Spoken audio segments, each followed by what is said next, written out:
হ্যাঁ ইয়াসিন সাহেব, জি। তোমার পায়ে এভাবে ব্যান্ডেজ, হাতে ব্যান্ডেজ, আসলে এটার কারণ কি তোমার? আসলে এটার কারণ হচ্ছে বাইক অ্যাক্সিডেন্ট। এটা কি বাইক অ্যাক্সিডেন্ট, তাই তো? এটা হ্যাঁ। বাইক বলে নাকি, না কি বলে এটা? মোটরসাইকেল। মোটর সাইকেল নাকি মরণ সাইকেল, কোনটা? না, মোটরসাইকেল বলা হয় এটাকে। মোটর সাইকেল বলা হয়, হ্যাঁ। তা কিভাবে অ্যাক্সিডেন্টটা হলো? অ্যাক্সিডেন্ট হলো কি, আমরা রাইট রোড দিয়ে যাইতেছিলাম, রং রোড দিয়ে একটা গাড়ি এসে আমাদেরকে মেরে দিছে। তো তোমরা ঠিকভাবে যাচ্ছিলে, আমরা রং সাইড দিয়ে এসে গাড়ি মেরে দিছে, কি হ্যাঁ, গাড়ি মারছে? ওইটাও বাইক ছিল। ওটা বাইক ছিল। ওদের স্পিড বেশি ছিল, তো আমাদের তোমরা স্পিড বাইকে কম ছিল। কয়জন ছিলা? আমরা ছিলাম তিনজন। তিনজন ছিলা। আর ওরা? ওরাও তিনজন। তা কার কি অবস্থা?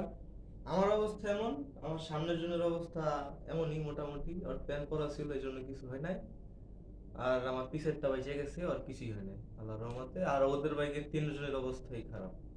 ও, একজনের মুখ টুক তা পুরা মরণ চলে গেছে। সাইকেল চালায় তুমি যে কিছুদিন আগেও তো একটা ছোটখাটো অ্যাক্সিডেন্ট করেছিলা, কই না, তখন কিসে অ্যাক্সিডেন্ট করছিলা কিছুদিন আগে? ওইটা তো ওইটা আরেকটা পিছের থেকে গাড়ি মেরে দিয়ে গেল। ওইটা হলো গিয়ে কি, আমরা হুন্ডা মানি চালাইতেছি, হঠাৎ করে সামনেরটা ব্রেক করছে। তো তারপরে তুমি যে এই যে মরণ সাইকেল চালাও, তো তোমার কি লাভ পাও আমি এই জিনিসটা বুঝি না আমি। মানে লাভের তো কিছু নাই, এটা চালান তো এটা বিষয় না। এখন কথা হইলো হয়ে গেছে দুর্ঘটনা, আল্লাহ যা করে ভালোর জন্যই করে। তাও ঠিক। ওকে, ঠিক আছে, থ্যাংক ইউ।